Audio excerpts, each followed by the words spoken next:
Hey everyone, we're back with another class video, this time taking a look at the Cavalier. Alright, so the Cavalier is our mounted combat class. Now other classes do have mounted combat archetypes, but this is the class for mounted combat and it offers different special abilities and whatnot. So the main focus is, melee combat, okay, defense for sure, some support, some range combat depending. No magic, they are not magical. None of these archetypes can use magic in any form other than your mythic path, okay? So let's take a look. It says it's a low difficulty to learn. I would probably disagree with that. I'd say that Cavaliers, in a certain sense, are pretty simple, but I think they can be hard to master and difficult to master them in a way that makes it fun to play. Because otherwise, like, your whole thing could just be charging and all you do is charge and then you charge and then you charge. And like charging every enemy and that being the only thing that you do in the game is not fun. It's not fun for me. I think that charging is cool every once in a while, but sometimes you want to be able to do more things, and I think the Cavalier can offer more. It's just a little bit difficult to master that. Okay, so base Cavalier here. You get an ability called Challenge. This is like one of the Cavalier's main things is to challenge single enemies. So as a swift action, you choose a target within sight, and then your melee attacks deal extra damage whenever you attack that target, okay? Extra damage is equal to your level. You can use this ability once per day, plus one additional time per day for every 3 levels, up to a maximum of 7 times per day, okay? You take a -2 to your AC, except for attacks made by the target you challenge. So all the other targets hitting you you'll have 2 lower AC against those attacks, but the one that you challenge will be your normal AC. Okay, the challenge remains in effect until the target is dead or unconscious or the combat ends. Okay, and then the challenges do extra effects based on the order that you choose for your Cavalier, which we'll get into. You also get a Tactician. So as a Tactician, you get teamwork feats, and as a standard action, you can grant those teamwork feats to all allies within 30 feet that can see and hear you. And you'll get those for 3 rounds plus 1 round for every 2 levels, so eventually you'll have 3 plus 10 rounds, right? Allies don't have to meet the prereqs for any of these feats. The Cavalier can use this ability once per day at 1st level, and then 1 additional time at 5th level, and then every 5 levels thereafter, which means you'll get 5 times at the end, okay? And you can choose any of these teamwork feats, which I've gone over in another video, which you can totally go check out. Okay, that's Tactician, right? What we just went over. You get an animal companion. For the base Cavalier, you can only choose the horse.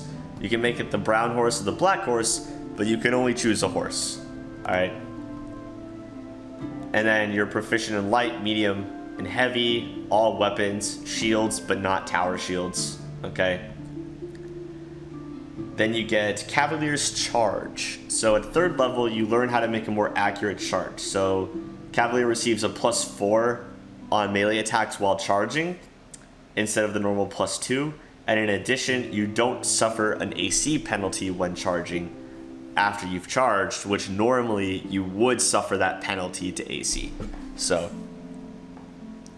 there is a bonus there, and it does make Cavaliers effective chargers, but charging being the only thing you do just gets so exhausting and so tiring. They also get a banner at 5th level. So the banner grants all allies within 60 feet +2 on saving throws against fear, +1 on attack rolls. And then at 10th level and every 5 levels thereafter, it increases by 1. Greater Tactician allows you receive an additional teamwork feat as a bonus feat. You must meet the prereqs for this feat using the Tactician ability is now a swift action. Okay? So this is a standard action, and you get a free bonus feat here. And then you get another bonus feat, and then now you can use it as a swift action. Okay? You also get combat bonus feats here, which you can use on teamwork feats if you want to, or any other combat feats that you care to learn. Mighty Charge. You can make devastating attacks while mounted, double the threat range for any weapons wielded during a charge while mounted. This increase does not stack with other effects. And then in addition, you can make a free bull rush attack and trip combat maneuver if your charge is successful. So you can free bull rush and trip, and your threat range doubles for any weapon that you're using. Demanding challenge. So now your challenge. Okay, so whenever a Cavalier declares a challenge, the target must pay attention to the threat he poses. As long as the challenge is within the target is within the threatened area, it takes a -2 on AC from attacks made by anyone other than the Cavalier. So basically, any other person in your party that goes and attacks this person you've challenged has an easier time hitting it. Which, you know, it's basically putting them on the same level as you, on the same playing field. Greater Banner gives you +2 morale bonus on saving throws against charm and compulsion spells. And then Supreme Charge. If you confirm a critical hit on a charge while mounted, the target is stunned for 1d4 rounds. Will saving throw reduces this as staggered for 1d4 rounds. And DC is 10 plus your base attack bonus, which can be pretty high.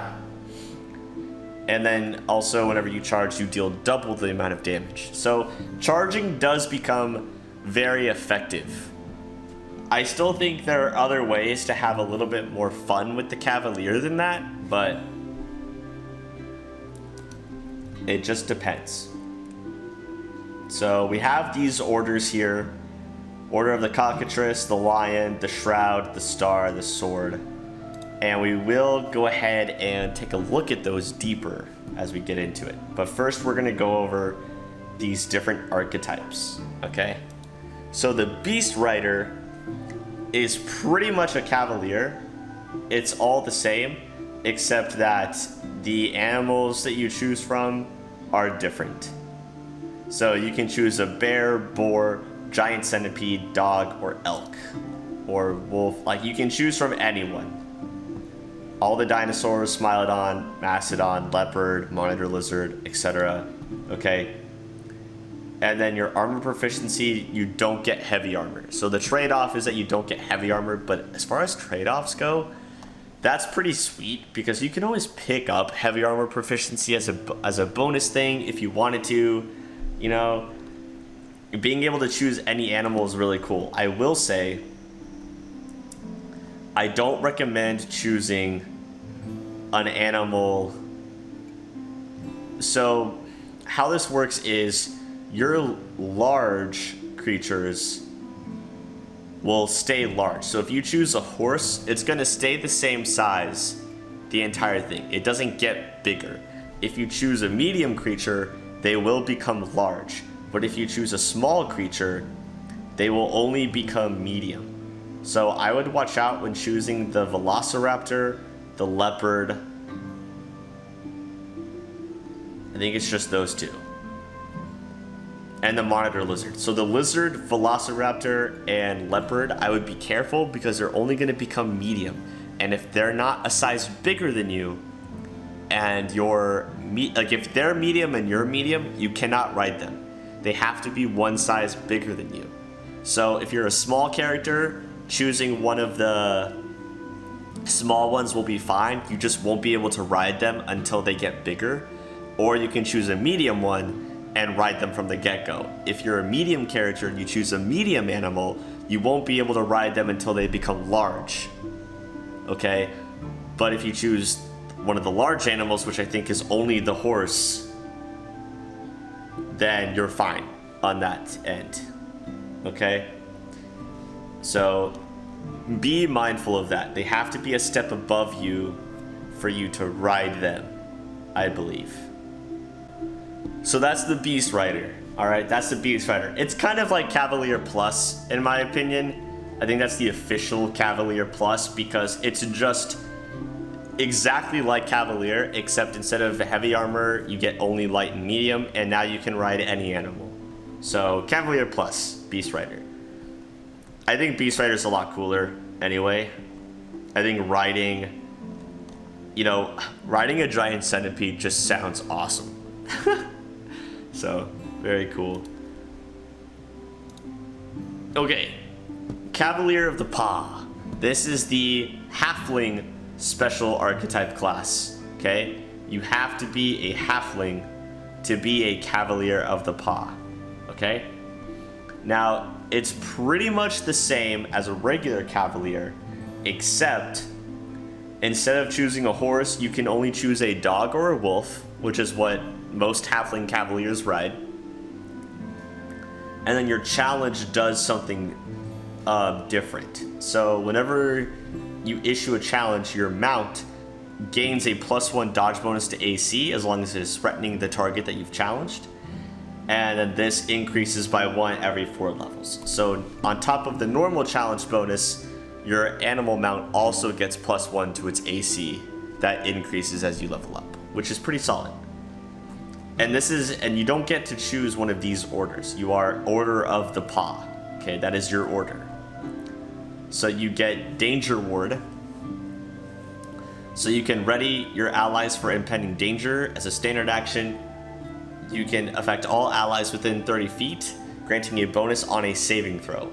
At any point in the next minute, when these allies fail a saving throw, they re-roll with a +4 bonus as an immediate action. And it'll just be any saving throw. And it's only once within the next minute. Okay, they can do this if they're within 30 feet of you. You can use this ability up to 3 times a day, which is pretty cool. I like that ability a lot. Canine Ferocity. So dog or wolf can perform a bull rush or overrun maneuver. Overrun is really powerful maneuver. And then you gain, whenever you do that, you give a +4 bonus to the combat maneuver itself.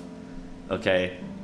And then you receive a bonus mounted combat feat, which can be Indomitable Mount, which is once per round when your mount fails a saving throw, you can make a mobility check to overcome that saving throw. Mounted Combat is once per round whenever your mount is hit, you can use a mobility check to negate the hit. Mounted Shield is that you add your shield base bonus to your mount's AC. Now it's only the base bonus, not the enhancement bonus. So this actually isn't as powerful as it seems unless you're using heavy or larger shields. Spirited Charge, when mounted and using charge action, you deal double damage with melee weapons. And then Trample. So if your Trample is successful, your mount deals damage to the target knocked prone by the Trample as if it was hit with a natural attack. Okay? So you can take any of these feats, which are also available as you just choosing your normal feats as you level up as well. But yeah, Mounted Shield, I don't know if it's supposed to work that way, but at least when I played in the game, I did not benefit from anything that was an enhancement bonus. I only benefited from the shield's actual base bonus. So be careful with that. And then you get Giant Slayer. So when the Cavalier hits a target of his challenge with a melee attack, and that target is at least large size, which there are a lot of large size enemies in this game, okay, you gain a bonus on damage rolls equal to half your level. And the damage is multiplied on a critical hit. So that's really powerful, especially since there are so many large enemies in this game. Lots of large demons. So many large demons. So I would say that if you are a halfling and you're wanting to be a Cavalier and you don't mind only choosing between a dog and a wolf, I don't see a reason to not take this. Like, these benefits from the Order of the Paw I think are better than some of the other orders' benefits. So I think this is a solid choice if you are a halfling. Totally. Disciple of the Pike. Okay, you don't forgo your order, so you do get you still get to choose an order, which is weird because you're from the Order of the Pike. But anyway, you're a monster hunter. That's what the whole thing is. You're a monster hunter. You don't get mounted combat or a banner. This is the non-mounted combat archetype of Cavalier, which I think is a good call that they put this in, because some people might like the things that Cavaliers can do, but maybe want to be on the ground and not deal with an animal companion. So this is a good solution to that problem. So you get this ability called Bigger They Are. So you get a +1 AC against creatures larger than you, which if you're a small creature, that's huge. That's a lot. That's pretty much everyone. Besides the little goblin dudes. Not like goblins, but whatever those guys are called. Like the one that talks with an Australian accent. Whatever that demon is called.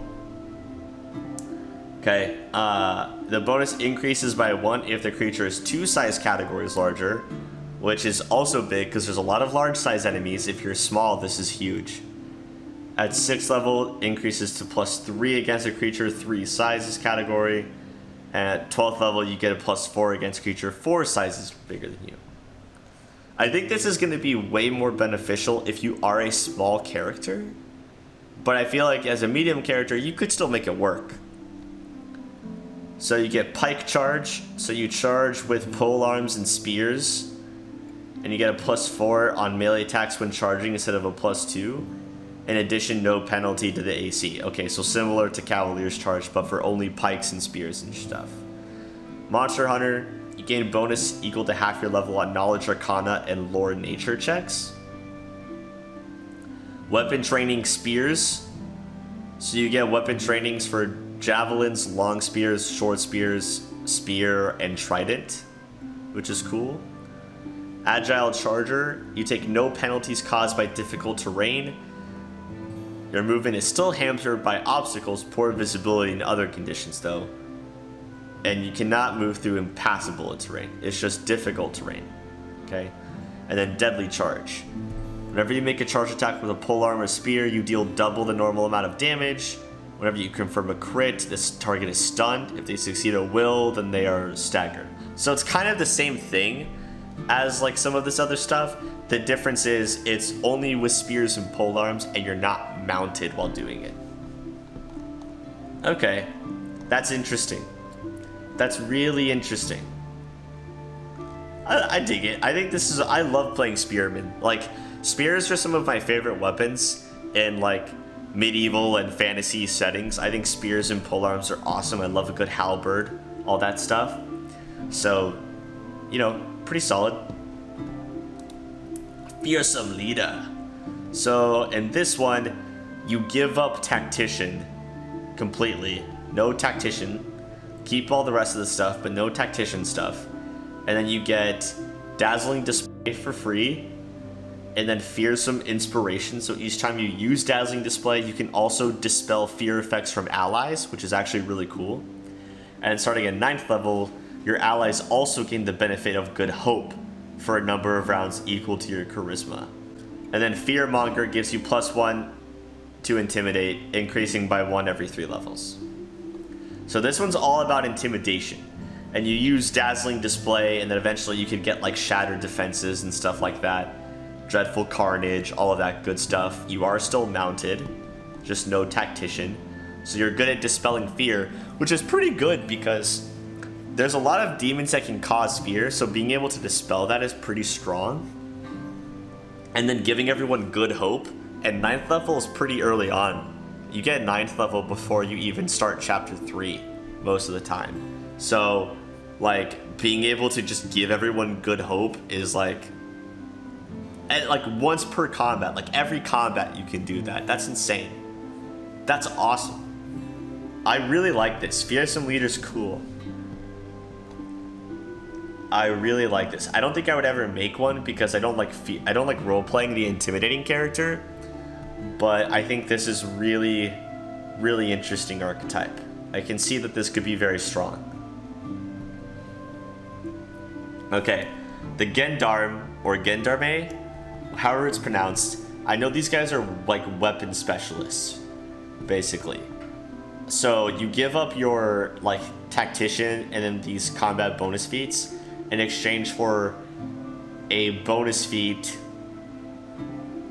a combat bonus feat like way more often, and then you get transfixing charge. So you give up tactician, you give up these bonus feats for just a slew of bonus feats, essentially. And then you get transfixing charge, which is you deal triple the normal damage. In addition, whenever you confirm a critical hit, the attack deals additional damage equal to your weapon damage. Additional damage from the weapon properties, magic effects, precision-based bonuses, or other increases are rolled normally. So it's like Supreme Charge, but better. And it doesn't stun, it just triples the damage instead. So that's really cool. But yeah, this whole thing is like, you can choose bonus feats. You gain bonus combat or mounted combat feats at first, third, and then every 3 levels thereafter. Although this is saying that you can do any feat, because I see like endurance and I see brew potions, I see arcane armor mastery. I don't know if this is a bug or whatever, but I'm pretty sure it's supposed to be combat feats. Yeah, because it says combat and mounted combat, but it says that you can choose from any feat. So I'm just wondering if that's just a bug or if that's just actually how it's supposed to be. I don't know, but this is just like, this is like the fighter Cavalier. This is where you get a bunch of combat feats and you're just really good. It's like you become really good. So instead of doing everything for your allies and making all of you better, it's really focusing on you and making you the supreme fighter Cavalier. Knight on the Wall. This is going to be like your defensive tankier Cavalier. Okay, you get shield focus instead of all the tactician stuff. You get shield focus, okay? Then you get deflective shield. So you add a bonus equal to your shield bonus to AC for your... Oh, okay, so any shield bonus to your AC, you also grant that to touch AC and combat maneuver defense, which is actually huge. Like, being able to add your shield bonus to your touch AC is giant, because that's like a huge increase in your touch AC, especially since like armor shield tanks touch AC is their weakness. So if you can get rid of that weakness, then you've just become like a super tank. Does not include any enhancement bonus that you have from a magic shield though. So that's, again, does not include enhancement bonus. Oh great. So be careful of that. Which doesn't include enhancement bonus. Soul shield. When carrying a shield, Knight of the Wall adds a bonus equal to shield bonus to AC on will saving throws as well. Does not include any enhancement bonus, but so your base shield bonus also included on your will saving throws, which is also cool. And then instead of demanding challenge, you get defensive challenge, which makes sense. Okay, so as long as the target is within the threatened area, instead of taking a -2 to their AC from your people, they take a -2 to attack rolls whenever they try to fight any of your people. So you're kind of defending everybody in a certain sense. Okay, Knight of the Wall is cool. I like Knight of the Wall a lot. I like defensive tanky archetypes because there aren't many of them, or they're trickier to build, but I think this sets up for a good one. I don't like that it doesn't include the enhancement bonus, because that could get really, I get it, because like it could get really broken if you did, but it would be so good if you could. Oh, it would be so good if you could include enhancement bonus. Standard Bearer. So the main thing of this is that, first of all, you get a banner at first level and then Animal Companion at 5th instead of the reverse. So this is focusing on the banner. And then instead of Mighty Charge and Supreme Charge, you focus on your banner. So this is the support archetype, more so. So you get Banner of Solace, which is once per day while your banner is displayed as a full round action, you can grant all allies temporary hit points equal to half your level plus 2 bonus to the temporary hit points. Oh, plus 2 morale bonus while the temporary hit points last. Okay. And at 15th level and every 4 levels thereafter, this bonus increases by 1. And the temporary hit points last for 10 minutes or until depleted. Okay. And then Awesome Pennon is whenever you have your banner visible, okay, all allies within the bearer gain +1 on attack rolls, immunity to fear effects, and +3 on saving throws against mind affecting effects. That's actually really strong. It comes in my opinion, too late. But +3 to mind affecting effects is nice, and immune to fear is nice. It's just that most of that stuff happens more so before you get to the point where you are level 20. So it's a bit of a bummer that that comes in a little bit late, but still good. I don't know how strong the standard bearer really is in practice. I haven't messed with it. I do like support characters, but I don't know how well this one goes quite yet. So before we get on to the orders, we'll go over this again. So we have Cavalier, right? Beast Rider, which is Cavalier plus. Okay, Cavalier of the Paw, which is perfect halfling Cavalier. Disciple of the Pike, which is kind of a Monster Hunter polearm user, which I think would be fun to play and actually effective against the demons in this game. Fearsome Leader seems really useful as well, as especially if you want your main character to focus on like persuasion and intimidation anyway. Gendarme is like fighter specialization Cavalier instead of tactician. Knight of the Wall is super tank Cavalier, and then standard bearer is support Cavalier. All in all, I don't see an archetype that I would throw away. I guess this makes up for throwing 2 of them away in Blood Rager, but I don't see one in Cavalier that I would throw away. I think these all have their uses and can be very powerful. I mean, I knew the Cavalier was a powerful class. Whenever it came out in Pathfinder, it was a big deal. So, you know, I think all of these could be useful in some form or fashion. Orders. Okay, here are the orders. So, we have the Order of the Cockatrice, which gives you a challenge thing at first level. So whenever you issue a challenge, you receive a +1 bonus on all melee damage rolls against the target of your challenge, which increases as you level up. You get Dazzling Display for free. You get Braggart whenever, so you get +2 on melee attack rolls against anyone that was feared by your Dazzling Display.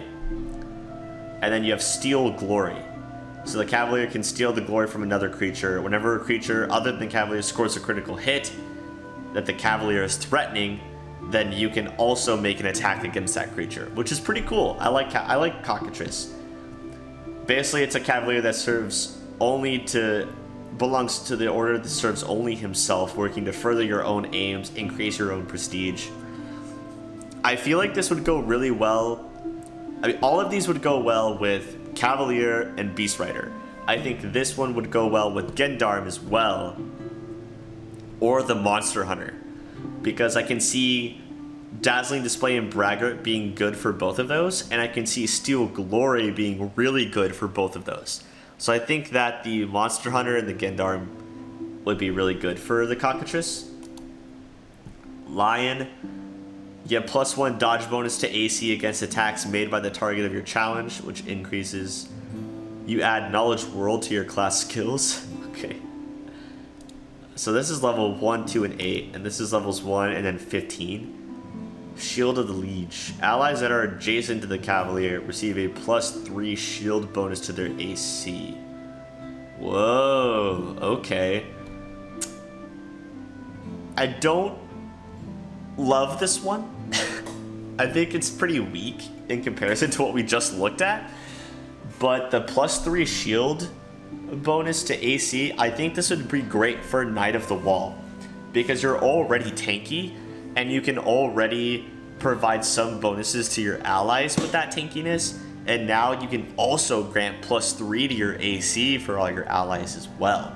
So I think Shield of the Liege is great for the Order of the Lion's great for the Knight of the Wall. I think it's a good one. Order of the Shroud. +1 bonus to attack rolls against the target. Okay. Lore Religion. Oh, they seek out to destroy undead. You gain deflection bonus equal to your charisma modifier to your AC against attacks by the target. Okay. Oh, this is when they challenge an undead creature. Issues a challenge. Issues a challenge. This is when they challenge an undead. Okay. Cavalier's weapons are treated as having Cavalier's alignment for the purpose of overcoming alignment and damage reduction of undead creatures. Against an undead target, you automatically overcome all damage reduction that undead possesses. And then stand against darkness. Whenever an undead creature that is subject to your challenge hits the Cavalier or an adjacent ally, then the Cavalier gets an attack of opportunity, +2 bonus to attacks on this attack of opportunity. If an undead subject to the Cavalier's challenge threatens a critical hit against the Cavalier gains a deflection bonus equal to the charisma modifier. Order of the Shroud. I don't like this one. I don't think there are at all anywhere close to being enough undead enemies in this game to make this useful. So I would say this is an order that you can throw away. You don't need it. I mean, if you're going for an anti-undead character build, cool, I guess. But it's just so weak in this game. You're almost always fighting cultists and demons. Cultists and demons, not undead. Do not do this. Order of the Star. Dedicate themselves to the protection and service of a faith and its members. They also get Lore Religion. They get +1 to saving throws. And they get Retribution. So this is like the religious Cavalier order. So whenever an enemy makes a successful melee attack against the Cavalier or an adjacent ally devoted to the same faith as the Cavalier, the enemy provokes an attack of opportunity from the Cavalier. Okay. Pretty much the same type of stuff. Here's my issue with this. The same faith as the Cavalier is the only way an adjacent ally can provoke your attack of opportunity that way.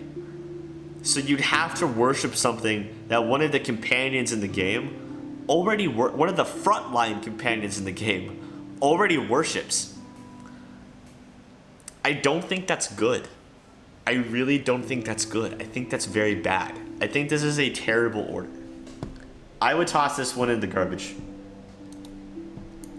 Now, Order of the Sword, I am a fan of. Okay? +1 to attack rolls. You add Lore Religion.